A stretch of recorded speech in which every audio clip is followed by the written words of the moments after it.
the Ringside Renaissance Wrestling Podcast.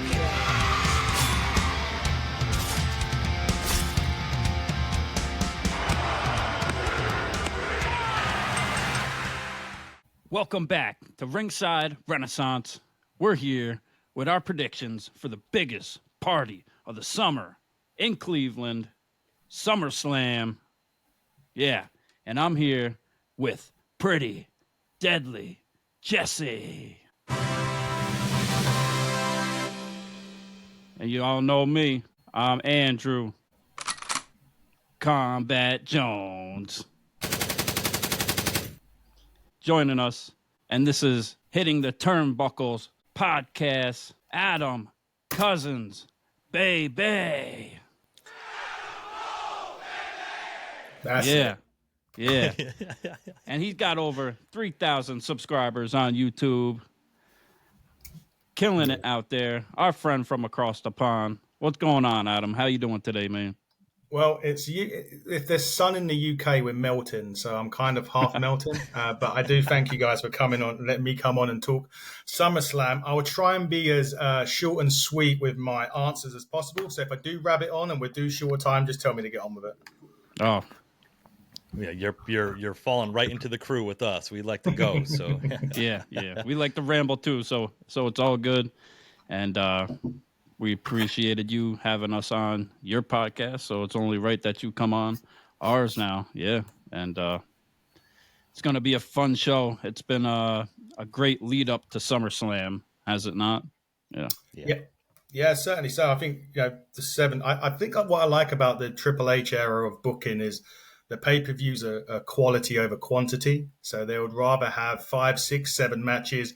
A lot of it, and especially in the SummerSlam card, a lot of it with a storyline aspect to it, which is, no disrespect to AEW, but sometimes you'll have 7 matches and then they'll announce another 4 24 hours before the show that are just kind of thrown together. So I really prefer this type of booking of a pay-per-view anyway, and really looking forward to talking the SummerSlam with you guys.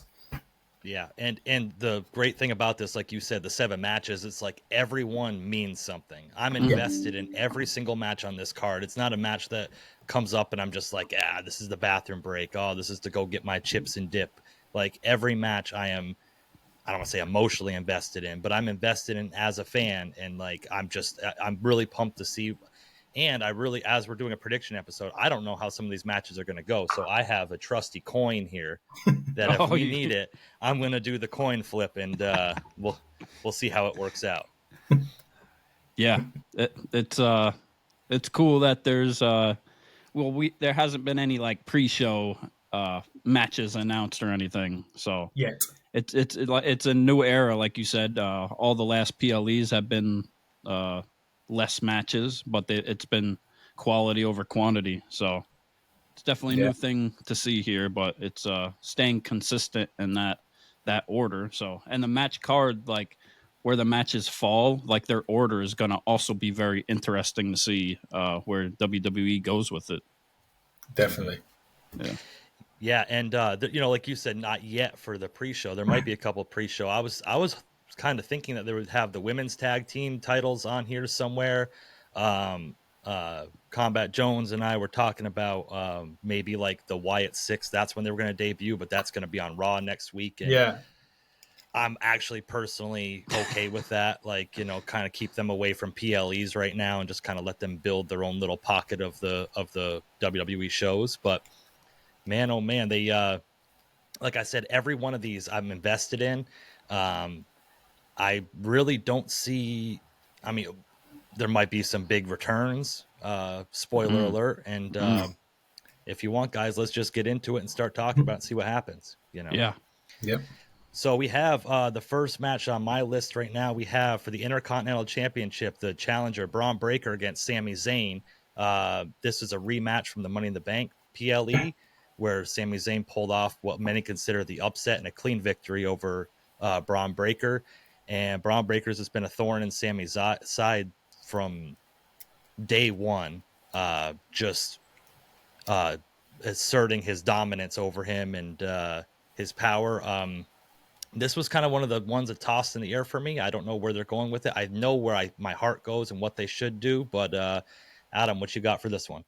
I think this is one of two matches on the card that is very much a case of if they don't pull the trigger on Braun Breaker now, he could fall into that habit of one of those guys that is always there or thereabouts, or the whole believability of what he does can be crushed because he's lost that first title match straight away with Sami Zayn, and because of where they've positioned him on the card, they've got to be very careful that they don't kind of make him disappear into obscurity, because there is that, he's kind of like a Goldberg style wrestler, or he can wrestle a lot more than Goldberg. He can do 20-minute matches more than what Goldberg could do, and it's not a hit at Goldberg. That's just the reality of what his strong point was.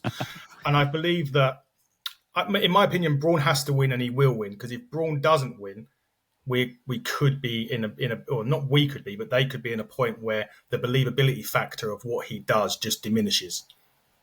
Right.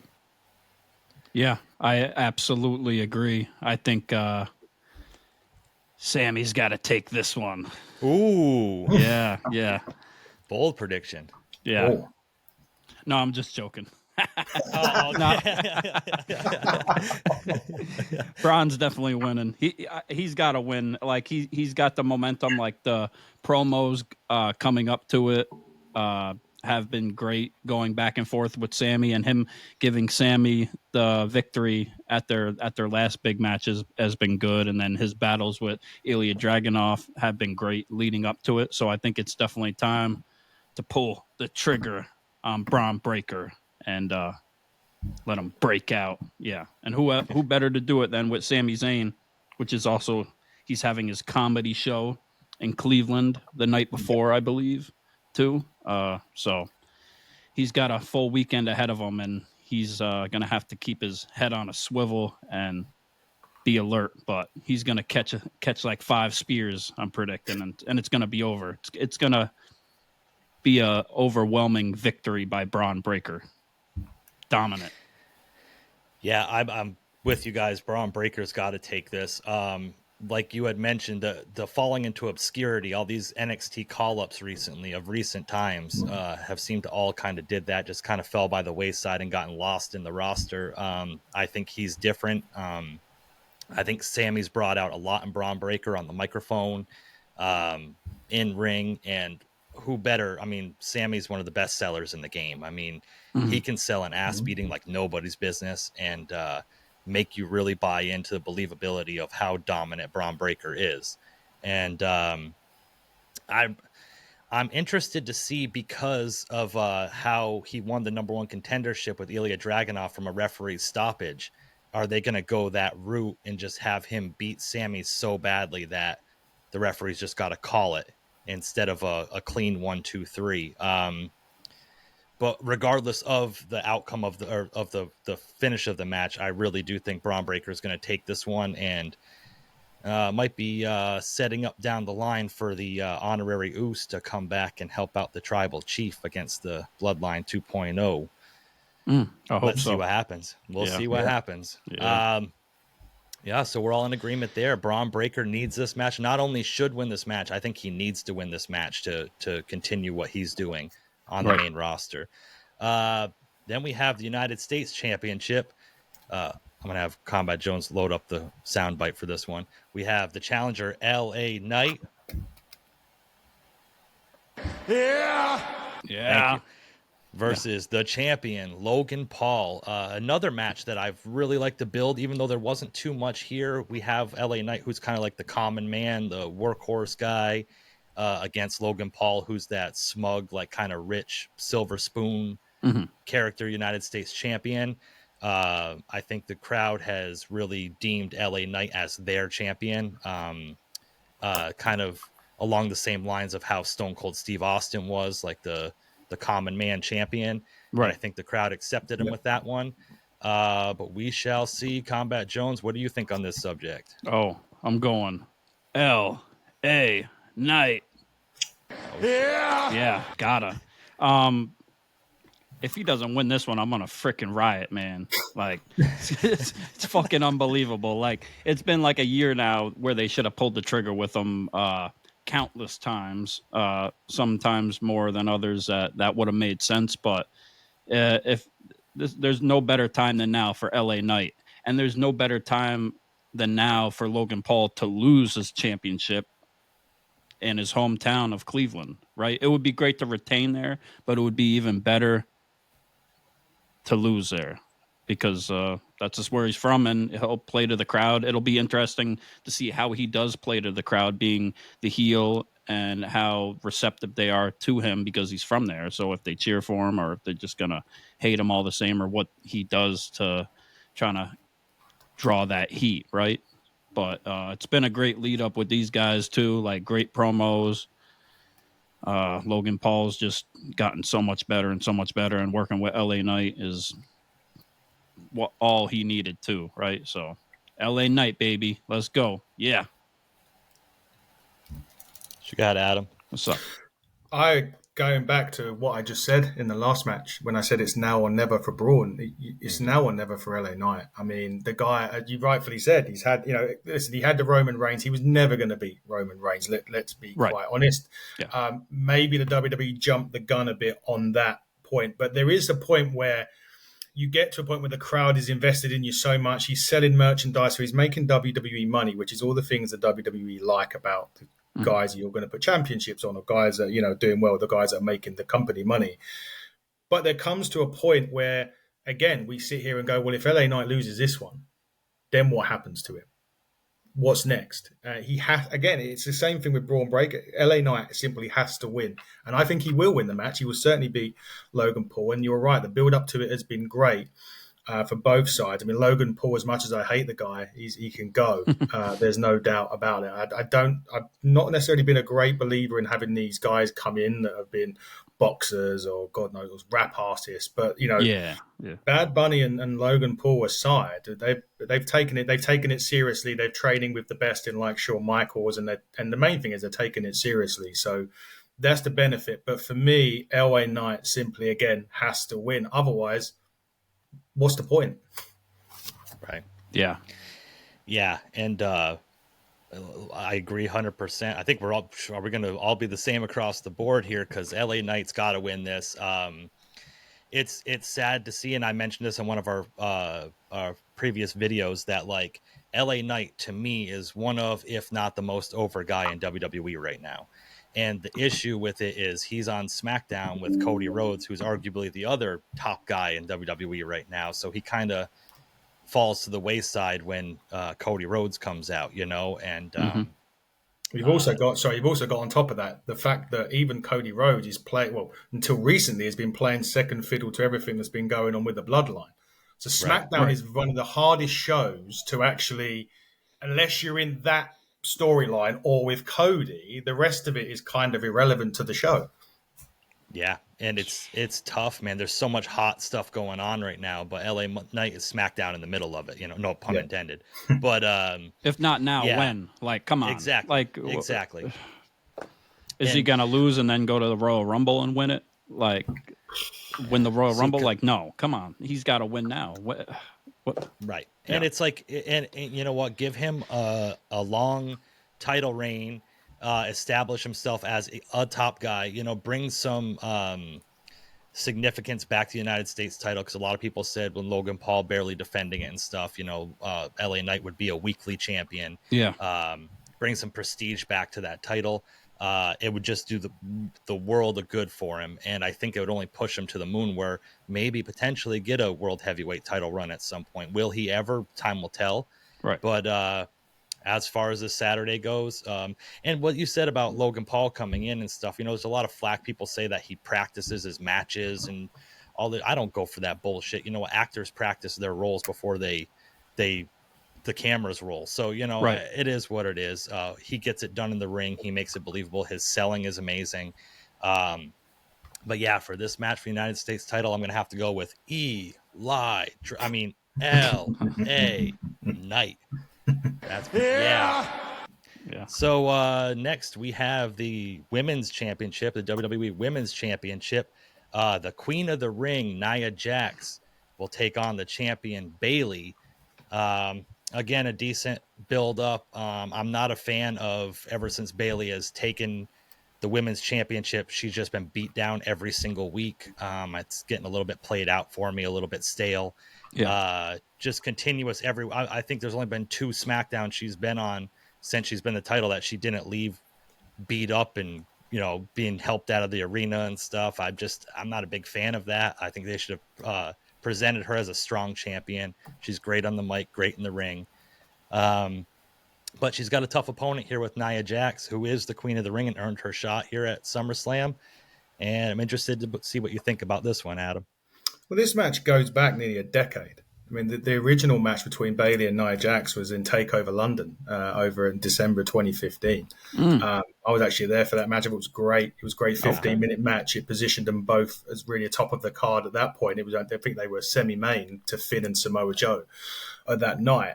For me, Nia Jax has been doing her best work that she's ever done since she's come back. I mean, there's this talk about her being reckless and stuff in the ring, but you got to remember, and this isn't a hit at her size, but because of her size, her moves are going to come out a lot worse, or at least feel a lot worse because of the power that she puts behind it, especially that Annihilator when she done it to Lyra Valkyria, King of the Ring. I think she put her through the floor during it, and it certainly looked a lot worse than what it was. And I agree with you, Jesse. Bayley's title run has been pretty much poor, to be quite honest. If you remember, her heel run as champion was great when, even before Damage Control got together, she was really doing her best work as a heel. I'm not sure the face work has done herself justice, really. I mean, you mentioned that she's been getting beaten down every week. If you look at her 2 opponents that she's kind of had, I mean, you had Piper Niven, who's on the bigger size, as well as Nia Jax. So those 2 beatdowns, you kind of understand it, but it's not how you would book the champion, that's for sure. But I think this match is going to hinge on the wild card, and that wild card is Tiffany Stratton. And for me, if I'm right, and I think if I'm right, Nia Jax will be presenting Tiffany Stratton with the new Money in the Bank briefcase this week after Bayley wrecked it. And this is where I need that trusty coin of yours, Jesse, because I'm still in a bit of a... I'm going either way on this, but I'm going to say Nia's going to win the match. Tiffany Stratton walks out as women's champion. Ooh. Woo! That's grand. That's a good one, man. Okay. Drop a bomb on that one. You got her cashing in the Money in the Bank. Tiffany Stratton coming Jax, out. I think, as well. Yeah, I think she'll cash in on Nia. Okay. I can see that happening. I'm taking Nia with the annihilator over Bayley. Just curious, who won that match in TakeOver London? Bayley. Bayley won. Okay, clean. Bayley won that one. Yeah. Clean win. Oof. Yeah, they've came a long way too. I was a fan that Bayley won the championship, but like both of y'all say, like the run hasn't been spectacular at all, to say the least. And we all love Bayley, of course, but I just got Nia winning because I think it's her time. They gave her the Queen of the Ring, and I can see a cash in maybe with Tiffany Stratton. I definitely think she's going to get like a briefcase, but I think she's going to hold off. And I think the reason they're going to hold off is because there's only one Money in the briefcase left, so they can kind of drag that one out a little longer, and maybe build the dynamic between Nia and Tiffany Stratton a little more, for her to kind of turn on her or turn face or turn heel more, or whatever they plan on doing with it. But I think they need to get the title off of Bayley now, just because how the run's been going and going a new direction. So Nia, it is. This is our first point of contention here. I'm saying Bayley is going to retain the title. Yeah, I don't ever predict against my girl Bayley. So I've liked her since NXT, the wacky waving inflatable arm flailing tube men and the hugs, and I've just always enjoyed everything she's done in the ring. Bringing up, just to digress a little bit, going to the NXT TakeOver London. That was when Finn Balor came out as the demon with the top hat and everything, right? Yeah, for the Jack entrance. Okay. One of my favorite entrances of wrestling all time. Have you ever seen the stuff he done over here in the UK? Yeah, Prince Prince. Yeah. Yep. Yeah. Oh, done, beautiful. Who did he do? I mean, he's done loads over here. Joker was one of them. He done. He done one of the characters in the Silence of the Lambs, I think, as well. It's Buffalo brilliant. Bill, Buffalo Bill, Buffalo Bill. Yeah. But yeah, going back to it, I just think Bayley's going to win this. She's going to retain. I think she's got a little bit more left in the tank on her title run. I think it might just be an upset victory. And then Tiffany's going to come out and try to cash in, and Nia's going to give her that kind of look like, you know, what the hell are you doing type thing. And it's going to keep Tiffany from cashing in, and it's going to start a feud with her and Nia leading down the road to her cashing in later. Because like you said, they present her with a new briefcase. I don't see her cashing it in the next. What's the point of presenting her with a new one to carry around just for her to cash it in the next night? But yeah, I think she's got a feud. Tiffany Stratton's got a feud with Nia Jax coming up before she goes over the hump and cashes in for a title. And bold prediction for the future, I think she'll have an unsuccessful cash in when she cashes it in, because that's never been done on the women's side before. Right. So It's got to happen sooner or later. Yeah, I like that idea though. I like that. I like your prediction. Yeah. Sorry guys, just before we carry on, I've just noticed, and I always read social media while we're on this, but not because I'm not interested in what you're saying, just because I like to, if there's anything breaking, I like to announce it. And Tony Khan has been pictured with Shane McMahon. Oh shit. I don't think you can see it, and you probably can't, but there's a picture on my phone right there, and there's Tony Khan sitting down, and then on the corner is Shane McMahon. Oh Lord. We talked about before we came on here with Tony Khan hitting the panic button, and that's just there is no loyalty. Yeah. It is what it is. Vince is coming next. Here we go. So, for all the shit that Tony talks about, you know, WWE and the backstage and backdoor shit they've done to, you know, shake dicks with Shane McMahon now. Come on. Yeah, it's exciting. I don't think it showed that in the picture, but I got you. I wonder what they were doing under the table. Under the table, I got you. Under table deals, yeah. So Bayley's gonna win this.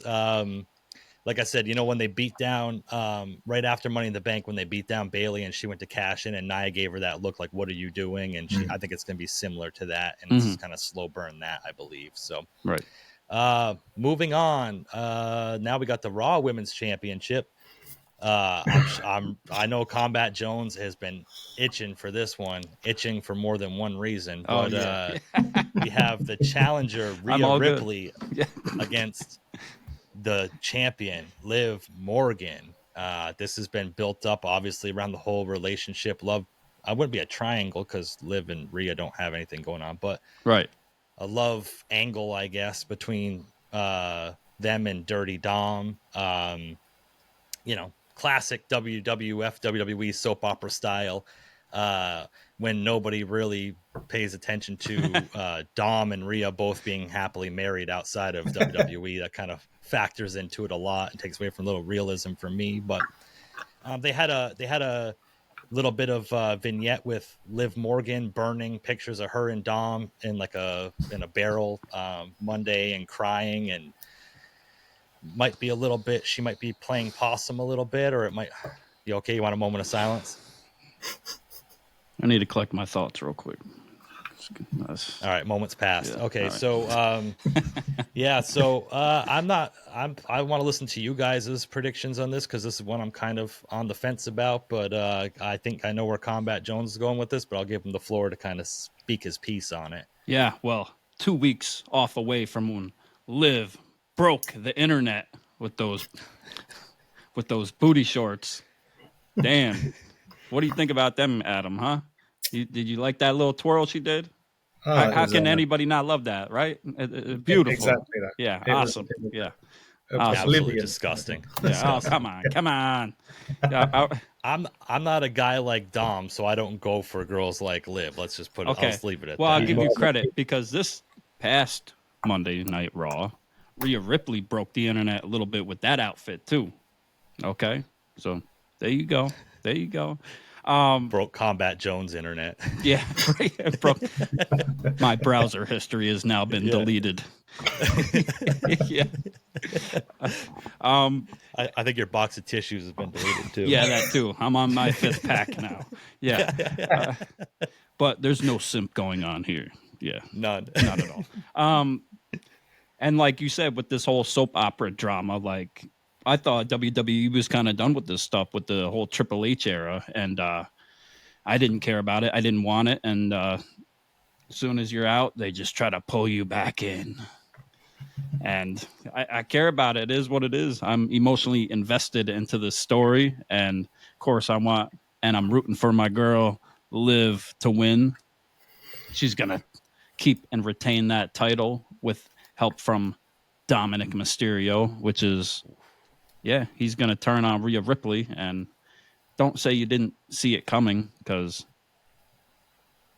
we all know what's going to happen. Am I right? Come on. What you think, Adam?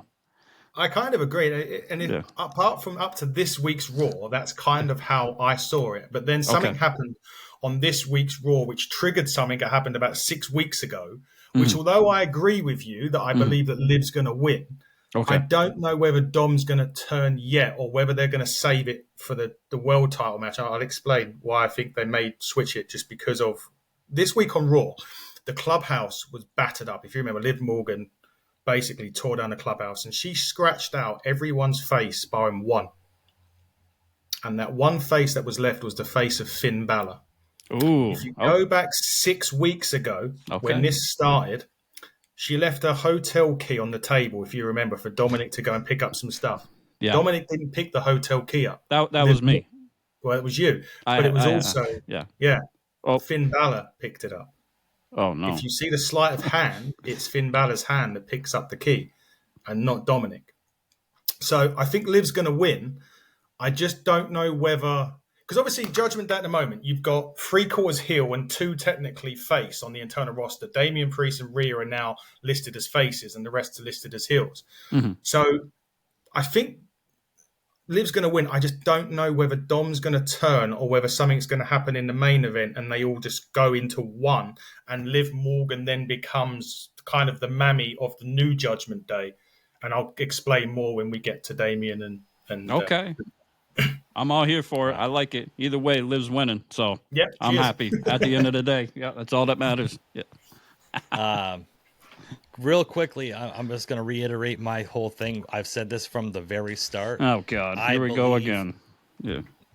No. I'm not talking about the Liv being a hooker thing. I'm not going to bring that up. But, so what I'm trying to say is I think the whole Rhea Ripley being injured was a work. Mm-hmm. I don't think it was. I think it was storyline. I don't think it was legit.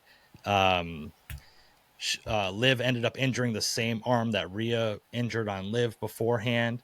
It was the perfect amount of time for Rhea to be out and get married and then come back shortly after. Every time there's an injury in professional wrestling, we get sort of updates online, either officially or unofficially, about how the rehab process is going. We get videos from the wrestler doing training to get back in shape to get in the ring. We didn't get any of that from Rhea. It was basically radio silence besides the beach picture. Her on a beach. Her on a beach. Yeah. So I really think that was a work, and it was a beautifully done work. I'm still on the fence. I don't think Dom's turning on Rhea. I think that's just too obvious. Okay. WWE is never, sometimes they don't always, sometimes they go with the too obvious stuff, but I just don't see that here. I see it being smoke and mirrors for potentially maybe Finn Balor, or even my original prediction of Damian Priest working with Liv the whole time. Because of what I've mentioned before, that Damian Priest is never around when Liv's around, but he's always the one catching the other guys in the act of being with Liv Morgan. And it just seems too coincidental to me. I hope this happens. It's we've been reading into this for so long, so deep. But Damian Priest? Yeah, this whole thing. Being with Liv? Oh, yeah. Well, look back a few weeks ago on Raw, right? When Rhea came back, the first phone call he got, he said, "Oh, where are you? Where are you?" Right. Oh, perfect. And then the next time we saw anything with the Judgment Day is when Dom was getting his legs stretched out by Liv, and then Damian Priest just happens to walk in. Was he talking to Liv like, hey, where are you? Like, oh, you're there, so I'm going to go, I really think that's still in play. Because Damian's been told the whole time since he's been champion that he can't do it without the Judgment Day. And I think that just is eating him alive. But as far as this match goes, I don't want to digress too much. Yeah.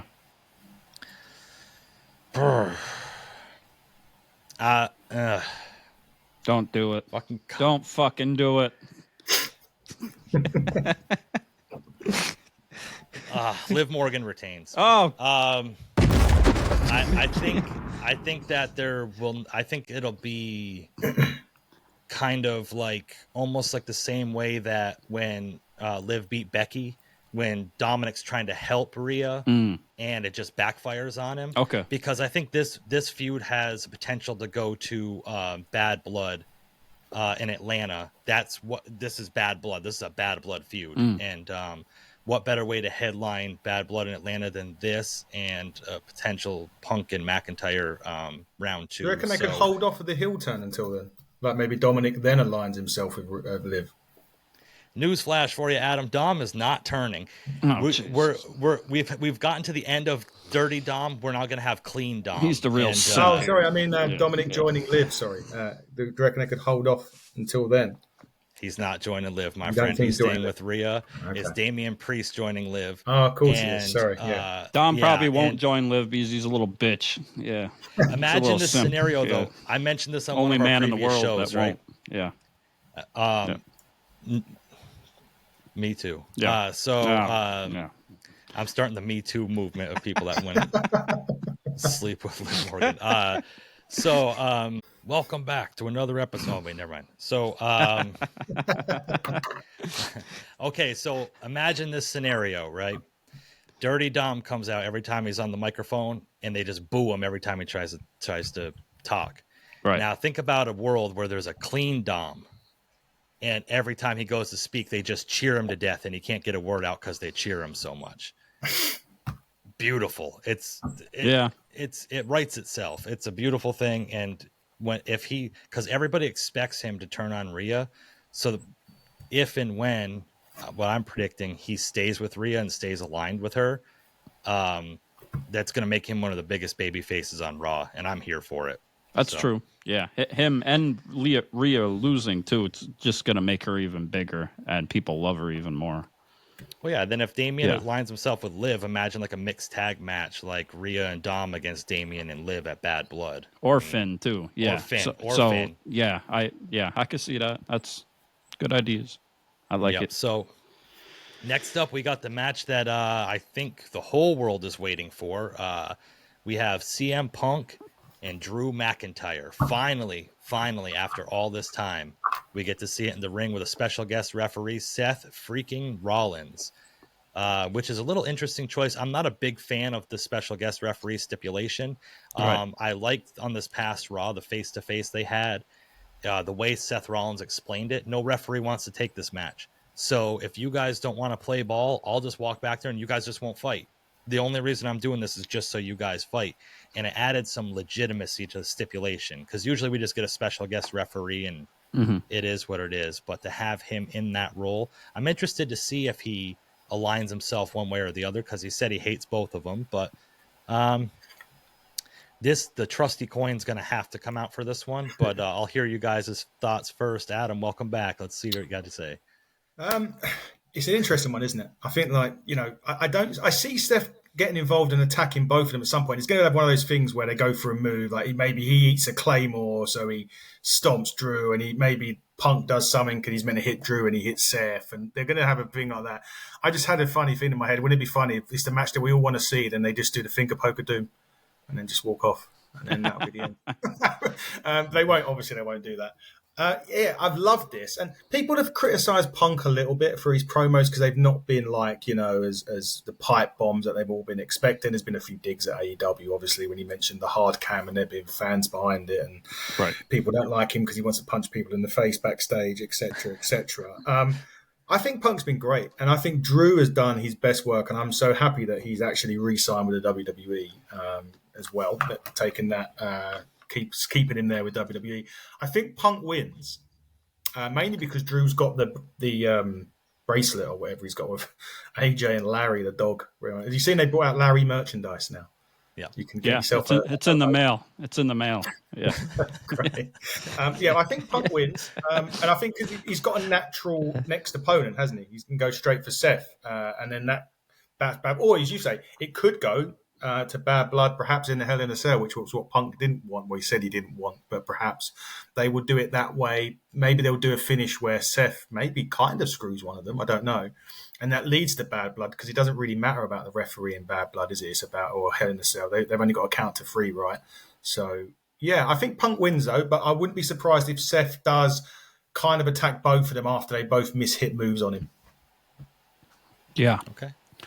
What a good lead up it's been with all these guys that we didn't even see coming, especially with Drew and CM Punk. Yes. Seth Rollins and CM Punk is what we all initially wanted when Punk came back, of course. That's what we were teased for WrestleMania. And then Drew hurt Punk at the Royal Rumble, and they've had this really bad blood feud going on back and forth now where they just continually screwed each other in one way or another. I'm going to go with the best in the world, CM Punk. Go figure. Yeah, go figure, right? But I'm not going to bet against him. But do I think it's very possible that he will lose? I think it's possible.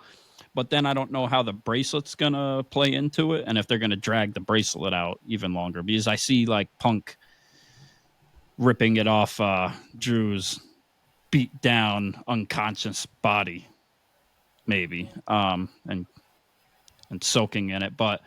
I don't know. I definitely think there's going to be some type of interference with Seth Rollins, and it'll be interesting, like you said, see kind of if he takes like a side in it. I could see him taking more of Drew's side in a way because I feel like his hate for Punk outweighs his hate for Drew, definitely, and he may just be kind of holding on for that, and maybe they end up both giving Punk a beat down, sort of. I don't know if Seth would really take that route and kind of go heel in a way. I don't know. It's interesting to see. I would love to see Larry come out and kind of bite Drew's ankle and lead into the GTS, but that's probably not going to happen either.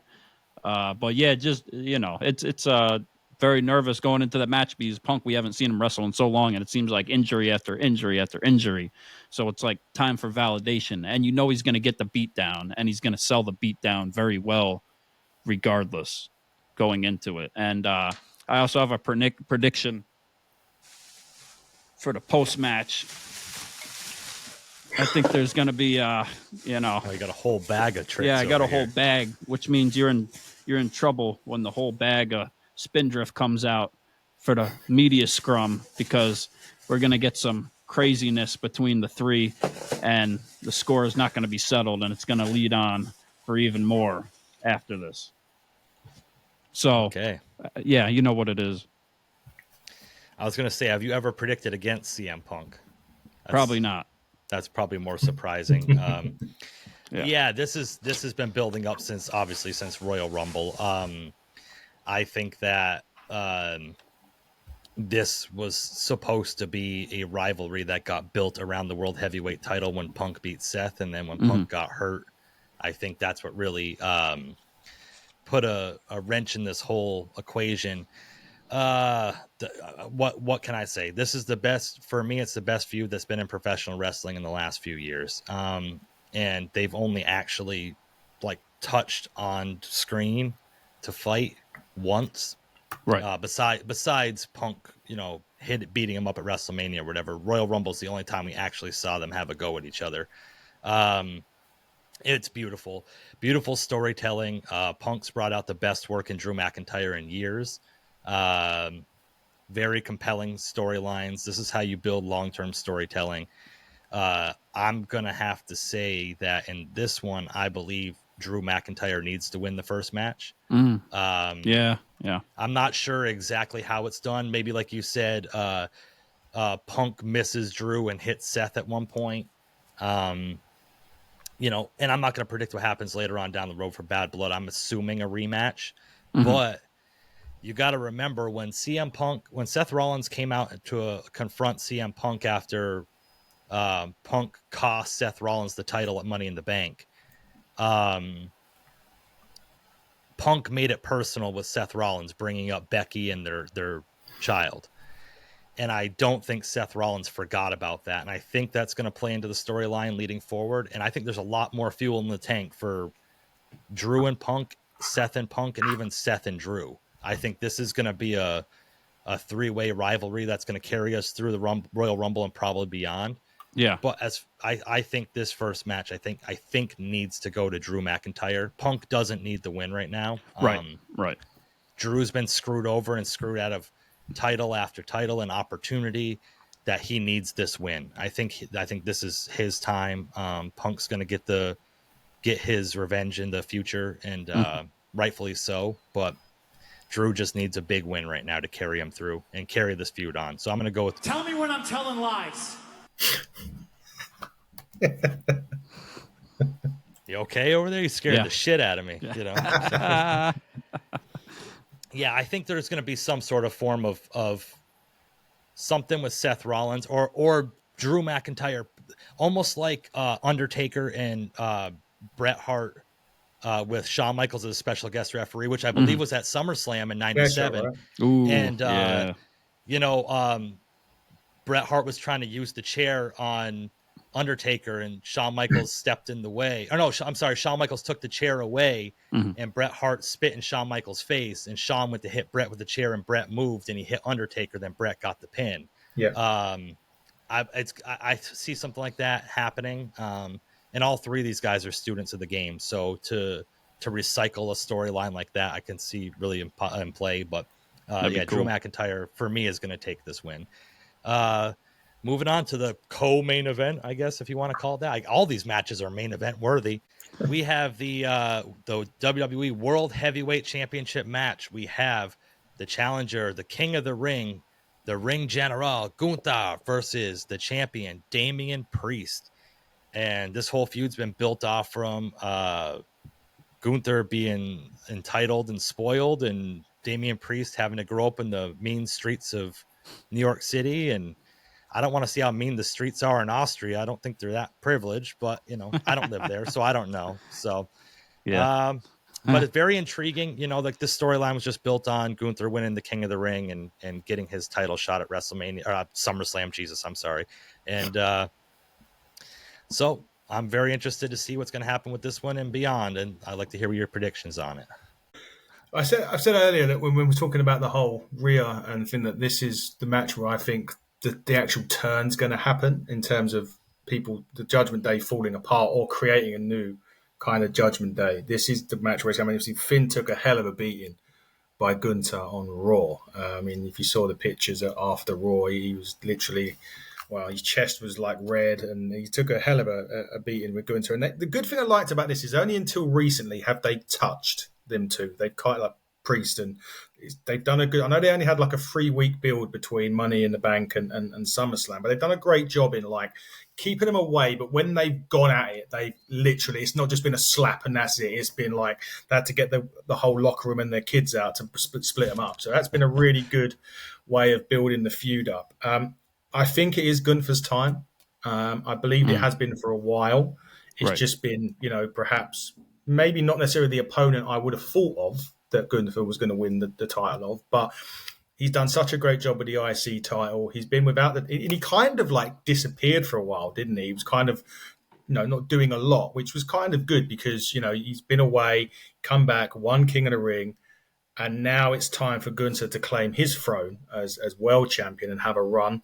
But I do think the Judgment Day at that point will be turning on Damian Priest. Failing that, it will be the Monday on Raw. But I think it makes more sense for them to... Well, actually, thinking about it, because we've got that other match to discuss, maybe it doesn't make sense for them to do it on SummerSlam and leave it to Raw, because obviously you want something to tune in for. You know, so perhaps it may be better for that to happen on Raw. But either way, the Judgment Day will turn on Damian Priest, and Gunther will claim the World Heavyweight Championship. Okay, I like that. Clever story there. I think that'd be good. I'm still gonna go with DP, Damian Priest, though. Yeah. We love the DP in Ringside Renaissance. Oh yeah, absolutely. Listen, like weeks and weeks ago, though, I wanted Gunther to win for sure. Like I was sure he was gonna win, and I just feel like at this point it's become so obvious, and I feel like everybody else assumed he was just gonna win too. So that's why I'm kind of going opposite on it. But it's been a good build for what they're kind of doing. Gunther had that. He was kind of sitting in the stands when he cut this promo the other day on Raw about piggybacking off all the street cred thing and just taking the title, and he's been alone now pretty much without Imperium. There's been no Imperium. So I'm thinking maybe that kind of plays a role in it, like Ludwig Kaiser maybe turning on him and maybe showing up with the other guy. Vinci. Any draft at the Smackdown. Yeah. Oh, yeah. Well, who knows? Drafts down there in WWE. Yeah, exactly. Yeah. But it could be for a better build at like Bash at Berlin or something like that against him versus Kaiser. But he could also do that with the title, I guess, also. But I think it'd be cool to have Damian Priest beat Gunther, and it would make his title reign almost more believable and credible, and put him next on that top tier talent with taking out Gunther. But at the same time, Gunther's coming off of that loss with the Intercontinental title. Of course, he did win the King of the Ring. So he is somewhat validated after that, but I don't know. Yeah, I guess if he does win and he gets the title, maybe that could be time to also bring back Imperium to kind of stand behind him to be more dominant. But I'm still going DP, Damian Priest. All right, I had to kind of stall a little bit on this one because I had to look up the PLE. Okay, so this is where I'm going to go with this one. Okay. Been a great build up. I think it's going to be a big, hard hitting match. They're going to further establish Damian Priest as being a top guy because I really don't think he's kind of gone over that hump yet. Yeah. And this is kind of where I see things going as far as there's a few factors I'm going to put all in here. Mm-hmm. I think Damian Priest is going to retain. We have a couple titles changing hands on SummerSlam. I don't think they're going to do more than 2. So with my predictions, Damian Priest is going to retain. I agree 100%. I think Ludwig Kaiser is going to interfere. He's going to come back. He's going to cost Gunther for whatever reason. I don't know why you and I both think that, but it's just something that just seems like it makes sense. If they don't, they're going to be where have they been? Are they just getting buried on the roster now, or are they hurt, or are they? I think Kaiser gone? got hurt. Kaiser broke a couple ribs from Braun Breaker, I believe. Right? True. Yes. Yeah. So, but I think that he's gonna come back and cost Gunther the championship to set up the battle in Berlin between Kaiser and Gunther, which doesn't need the title. Damian Priest is gonna win, but he's also gonna win not on his own, because this has been the whole storyline with Damian Priest, is that he can't get it done on his own. And he isn't going to get it done on his own, but it isn't going to be with the help of the Judgment Day. It's going to be from outside help that's no fault of his own. Right. And this feeds into, because Battle in Berlin is going to take place before Bad Blood. So I believe Drew McIntyre is going to win against CM Punk. That's going to give him the title match against Damian Priest at Battle in Berlin, where CM Punk comes back and costs Drew McIntyre again, which is going to set up the blow-off at Bad Blood. You heard it here first. Jestradamus never lies. But for this one tonight, for SummerSlam, I believe Damian Priest is going to retain. Like you said, it's going to establish him. I really want Gunther as the champion, but where are they going to go from there? You know, are they going to have another dominant champion for multiple years like they did with Roman Reigns? Because that's the only real booking they can do with Gunther, right? To make it believable. Or at least hold it till WrestleMania. But, yeah, just so for lack of, or for trying to save me from using a coin on the podcast, I'm going to say Damian Priest is going to retain. It's going to put Gunther in a different direction. Gunther does not need the title right now. He's just a presence. He's just a force, and maybe Royal Rumble win going to headline WrestleMania, but they need to build him a little bit first. And we're leading to the cream of the crop, as Macho Man Randy Savage used to say. The WWE cream of the crop, baby. The WWE Undisputed Championship. I really think I know what you guys are gonna lean towards with this one, but we have the challenger Solo Sikoa, the leader of Bloodline 2.0, versus the champion Cody Rhodes, the American Nightmare. And even though I pretty much know what you guys are going to say, I want to hear your sidebars on it. So, Adam, what you got for this one? Again, I think the build's been quite short, but it has to be because Money in the Bank was, say, 3 weeks ago. But they've done a good job at the end of Money in the Bank knowing where it was going, because obviously Solo come out. And it's kind of been ever since WrestleMania, you've been kind of waiting for it, which is, and now it's happening. There's two things of potential here, and they both could happen. Number one is obviously, I think Cody wins by DQ. That's what I'm going with. I believe that they may, I know Kevin and Randy are not on the card, but I believe they may get taken out before the main event or something like that. Or there's going to be a big run-in where all of the current bloodline are in the ring, and they perhaps will destroy even all of them, including Cody, and will cause the DQ.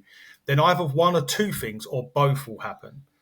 The outside chance is that The Rock comes out because he's just finished filming his film, so he's now available to come out and perhaps align himself with Solo, and that's The Rock's kind of bloodline. And then you can add number two, which I think is more likely to happen, is going to be the return of obviously the tribal chief Roman Reigns. But will he come alone is the thing, because obviously Jimmy Uso is now cleared, so there's that. There's half a chance that Jey Uso may join, but you've also got the latest signing, Hikuleo, who's another member of the bloodline who signed with WWE. So does he join Roman or not? But either way, for me, and to keep it short, sweet, Cody retains via DQ, and either one of two things, The Rock either comes back or we get to see our tribal chief return, and that will then set up another story going forward on SmackDown with the new bloodline against the old bloodline. Yeah, I mean, can't disagree with that. Everybody knows Cody's going to win. Can you imagine a Solo wins the championship? I wouldn't put it past it, though. I actually wouldn't be surprised, because then Roman could come out and he could just hold the title and Roman Reigns does the finger point. There is an ending that could happen. I just think it's unlikely. Yeah. Man, I don't think they're ready to take the title off Cody yet. But what do you think of the run, though? Do you think his run's been disappointing? It's been, I mean, I don't know if the numbers have quite been there for what they were with Roman, but I think the numbers with Roman and his title run and that whole thing have kind of been like on a whole different level that have kind of outdone everybody in the last freaking, 10 years at least, as far as like his magnitude, and obviously more as far as like how long his run even lasted, which goes back way farther than that. So, but yeah, I think it was decent. He had some, like the AJ Styles thing was pretty good, and the fake retirement and stuff like that. But it hasn't been crazy. It's all leading to, I guess, like the War Games kind of thing, and The Rock, and maybe The Rock and him having maybe a match at like the first Netflix episode, possibly, or something like that. We've always talked about that, but I think there's going to be run-ins galore for sure. With the bootleg bloodline, and who knows who else will show up with the Usos. We know Jay also doesn't have a match at SummerSlam, so you think he would make an appearance somewhere, maybe. That'd be interesting to see. Randy Orton, Kevin Owens, of course. Yeah, I don't know. And The Rock showing up would be big. It is SummerSlam, so I could see that happening. And, of course, aligning with the bootleg bloodline and becoming the final boss's bloodline. And, of course, everybody's awaiting the turn of Roman Reigns. And will he come back? Solo's been calling him out in these last promos the last few weeks, right? So Yep. I think the people are definitely going to be disappointed if Roman Reigns doesn't show up. And there's definitely going to be backlash over it on the IWC, and a lot of people aren't going to be happy. And I'll say he comes back, even though it seems a little predictable at this point. But I think it's the right time for Roman to come back. Yeah. Boy, I hate to go against you guys again. So I'm not going to. Cody Rhodes is going to win this match. I was going to put a bold... what am I going to lose $100 if I get it wrong? I was just going to say Solo, and then if he did win it, then like I'd look like a fucking genius. But True. Cody Rhodes is going to win this. I agree with Adam, was maybe via DQ, something like that. Yeah. You know, he's about to beat Solo, and the rest of the bootleg bloodline comes in, beats him up. So they've systematically taken out Randy Orton and then Kevin Owens the last couple weeks of SmackDown. And the storyline keeps being, well, Cody Rhodes doesn't have anybody else on his side now. And Corey Graves and Wade Barrett have kind of driven that home, that Cody Rhodes, nobody's got Cody Rhodes back now, you know, and, you know, even though him and Roman had that storied rivalry, like they do have mutual respect. And I think they've been building that angle since WrestleMania, when Cody Rhodes came out and said he acknowledged Roman Reigns. And then Paul Heyman came out and said to Solo, like, we leave Cody alone, we just keep him in check, you know, like different stuff like that. And the old saying, the enemy of my enemy is my friend. Mm-hmm. So I think this is the time for Roman to come back. I think he will come back. Oh boy, imagine being in that stadium if that fucking music hits. Not only that music hits and he comes out, but Jimmy and Jay are aligned with him. Like we'll probably be able to hear the cheering 3 states away. Would it be cool if they done the Paul Heyman walks out on his own first? And then smiles, and then bang, that's the... Ooh. Yeah, so Cody's getting beat down in the ring, and all of a sudden you hear, ladies and gentlemen. Oh my God. What are we doing? Oh. Yeah. I might be driving to Cleveland this weekend. I know. Oh, man. Yeah. Oh, man. Wow. But yeah, so I think that's what's going to happen. I think this is time for Roman to return. I don't think The Rock comes back this soon. I think they're trying to build up Roman and Rock maybe at WrestleMania next year. I think that's where the money is. I don't think Cody and Rock at WrestleMania is where the money is. I think it's Roman and Rock. So maybe they'll pull the trigger on that towards War Games. But I think this is the chance for Roman to come back, kind of even up the odds a little bit. And then, they can add more pieces going towards War Games. But man, oh man, that's going to be fucking amazing. It's going to be so good to see if and when it does happen. Mm-hmm. I mean, that's really where I'm at with it. Cody's going to retain the title. I don't know. To what you asked about his title run, is we've seen a grittier side of Cody Rhodes that we haven't seen really in a while. You know, Andy had brought it up heading into, like, was it Backlash? Yeah. Or Clash at the Castle, where he said he wanted, he was going to be more aggressive and everything else. And now he doesn't come out with the suits. He comes out with like the muscle shirts, and he was waiting in the parking lot for the bloodline or for AJ Styles that one day, and just got a more aggressive side of him, which I don't know if he can really pull that off. Yeah. There's only so much he can do. I mean, I really think that this is a great moment to bring back Roman Reigns, and a great moment. I don't think they bring back Jimmy without Jay. No, I think that just wouldn't have the pop factor if when they finally reveal Jay and Jimmy reunited. Yeah, it's gonna, and it plays into Tama Tonga and Jacob Fatu now have the number 1 contender for the tag team titles. Right. So if they win the tag titles and Jimmy and Jay come to take the titles from them, reunited, take my money. Yeah. Take my money. So, so Cody's going to retain. I'm rambling on now a bit, but no, Jimmy and Jay just returning by themselves and reuniting together is one hell of a pop. So with Roman Reigns, like, do you think they're going to blow their whole load though with everything? I mean, there's 4 guys in the new bloodline. right. It's possible. And then where does that leave Cody Rhodes with the championship? Because when Roman Reigns comes back, that he's going to be the main attraction now on SmackDown. That's it.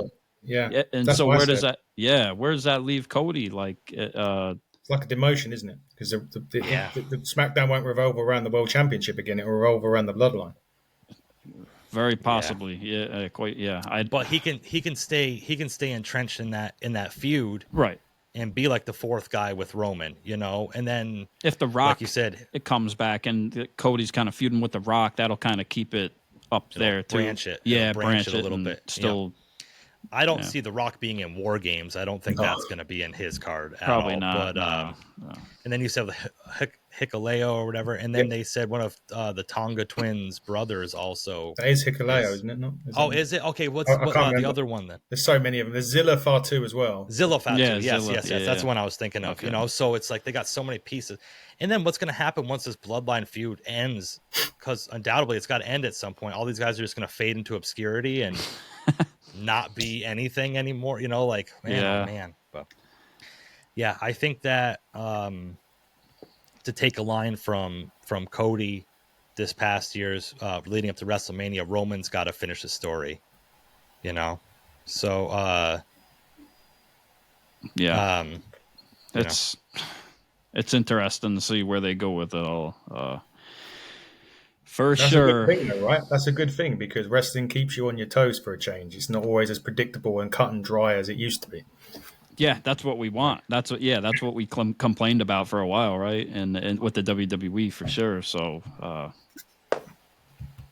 no complaints, I guess. But this new era that we talk about and why we settled on Ringside Renaissance initially, because we said this is like a renaissance in pro wrestling. It's like a revamping, a resurgence in pro wrestling. Right. Not only because of the Triple H era, but because of AEW being a number 2 and being a viable alternative in pro wrestling. And, you know, it bringing up New Japan and everything else, bringing everything into the mix, you know. So this is just what we want in pro wrestling. We want unpredictability. We want compelling storylines.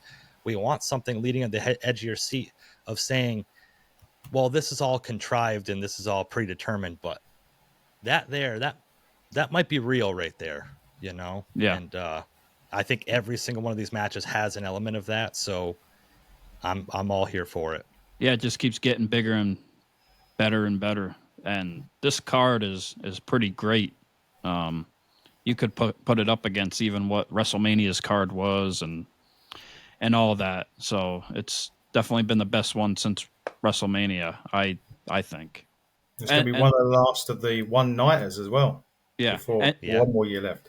And do you think, as far as like the match card, like the order of the matches, do you think it's got to be Cody at the end with Solo? It has to be. If Roman's coming back, it has to be. Yeah, I agree. Yeah, I agree 100%. If he's not, then they'll put Liv and Rhea on last, or Damian. Yeah, I think. The crowd's gonna know too. They're gonna crazy. Yeah. If they don't put on Cody and Solo last, they'll know. The crowd will know that Roman's not coming back. If he comes out like second to last or something, they'll know that Roman's not coming back, and I think it'll kill that crowd the whole rest of the night. I think they need to have Cody and Solo go on last, even if Roman doesn't come back, to leave that little bit of doubt of whether or not he is going to. Right, and it's just for the championship that you've made clear that that's the most important championship in the WWE, right? So you got to show it that respect and show Cody that respect. What would you put on first? What match would you start for a banger? I'd even go with Damian and Gunther. Yeah. Ooh. It's not the first time the world title has been on first. It's either that or put Punk on. Yeah, I think I agree. Yeah. Damian and Gunther is interesting because that could. So we were saying that we were limiting our predictions on Rhea and Liv because of thinking that Priest and Gunther was going to go on after. It'll play into it one way or another. Yeah. If that match went on first, that would just open up a whole nother can of worms. Like my whole brain just popped with different ideas that could go on later on in the night if Priest and Gunther went on first. Wow, that's very interesting. I think if they're gonna depend on where they do it, but it's potential. If you look at the card, probably like the United States or the IC would probably kick it off, unless they want to go in a big way. Then they'll put one of those on there first. I'd probably put Gunther on first, and Priest first, and then have maybe like the women's, then the IC or the US IC, and then lead up to the two. Drew maybe semi-main with Punk because of the storyline aspect behind it. You've got to remember, it's not always about titles now; it's about the story surrounding it. So Drew and Punk would make an argument for semi-main. Would even make an argument for main if Roman wasn't coming back. Yeah, I agree. So we're all in agreement. Roman's coming back. Is that what we're all agreeing on right now? Okay. Yeah. Or even LA Knight and Logan Paul going on first to set the tone for the night, to get the crowd pumped up. If they don't have any warm-up matches, what better way to warm up with Logan Paul with his high-flying like aerial ability and move set? I think they will have matches because they've extended the pre-show for another hour. Nothing to do with Collision being on or anything like that. But no. So they've got to have something for that, for that. Because I think I read something. If you look on Peacock, it says 8 hours. Showtime. Do you see any type of spooky SummerSlam happenings with the Wyatt Six making an appearance, maybe, or something in the pre-show? I think it depends whether Chad and Gable and that's there. Yeah, I would imagine. But you never know. I mean, there is people that are potentially coming into WWE. I know it wouldn't make sense where they would go, but you've got the Motor City Machine Guns that have apparently signed with WWE. So, right. I don't know. I mean, on the card, there's no particular where you would put them, is there? You wouldn't say, you could come out here because it makes no sense. No. So, it doesn't make any sense no matter where they come out on the card. Unless they just get announced as a new signing, which they haven't done in ages, right? They haven't just gone in the ring and said, right, we're going to, they normally sometimes do like a Grayson Waller effect, don't they? Just to run some time down or, do something like that, and then bang, here comes a new acquisition. Maybe they could do it that way if they're starting on SmackDown against Theory and Waller. I don't know. Yeah, I was saying it doesn't make any sense anywhere they put the Wyatt Six on the. Not on the Wyatt Six, no. None of what they do makes sense. And if you put them on the pre-show, it's just as well. If you put it on the pre-show, it just takes away the work that you have done. I know on Raw because they're at a point where if they then get demoted to their first kind of big reveal since they come out. They're on a pre-show. It just really tells you exactly what they think of them, really, doesn't it? Yeah, and it's not like they're teasing it for SummerSlam, and they haven't put them on the card, so it's not like it's false advertising for people that are buying tickets to show up to see the Wyatt Six or Uncle Howdy either. So they can't really complain about that afterwards if they're not there, right? And they have already got a match on Raw, so it's not like right. Okay. Boy, oh boy, I'm looking forward to that one. Yeah. What I am looking forward to, though, like I said, is SummerSlam coming up here this Saturday, August 3rd, I believe. Yep. Great PLE. We're finally getting one back over in the States that we don't have to, It's my turn, right? Yeah, it's your turn to stay up late instead of us putting off plans on a Saturday. It's going to be a great time. I'm really looking forward to it. We're looking forward to predictions from everybody else if anybody wants to chime in. And before we wrap anything up and stuff, I just want to give a thanks to Adam from Hitting the Turnbuckle podcast. You can look him up on YouTube. It's Hitting the Turnbuckle or HTTB. That's it. That's on X. HTTB. On X. That's it. Yes. Hitting the Turnbuckle podcast and all other social media platforms. Yeah. Awesome. You got any things coming up that people should be looking forward to on your channel? Yeah, EC3 will be coming up. We should be sitting down with him. As a matter of fact, I should be sitting down with him in a few hours at the time of recording. So EC3 is coming up very soon. There's a lot of stuff going on in the background that I can't announce just yet because it's not why I say it's dotted, as in we've got dates and stuff confirmed. There's lots of stuff that we've confirmed with particular wrestlers, but nothing I can literally say right now because it wouldn't be right for me to do so. Okay, well, awesome. We'll be patiently waiting to see, and we'll be tuned in for that. And or you can join me on those interviews, depending on whether or not you guys are free, of course. Oh, yeah. If we're free, we're there. That's for sure. Absolutely. So, and we're looking forward to doing another crossover too. We got a few things that we had talked about before about coming back on to hitting the turnbuckle and doing a few more shows with you. So we're definitely looking forward to that, and we will make time for that when our scheduling. It's a beautiful thing. Yeah. Always welcome. Are we good? What about WrestleMania in London? Quickly. Oh, come on. I was going to ask you about that. Oh, so okay. It's gonna be your first ever WrestleMania you go to, right? No.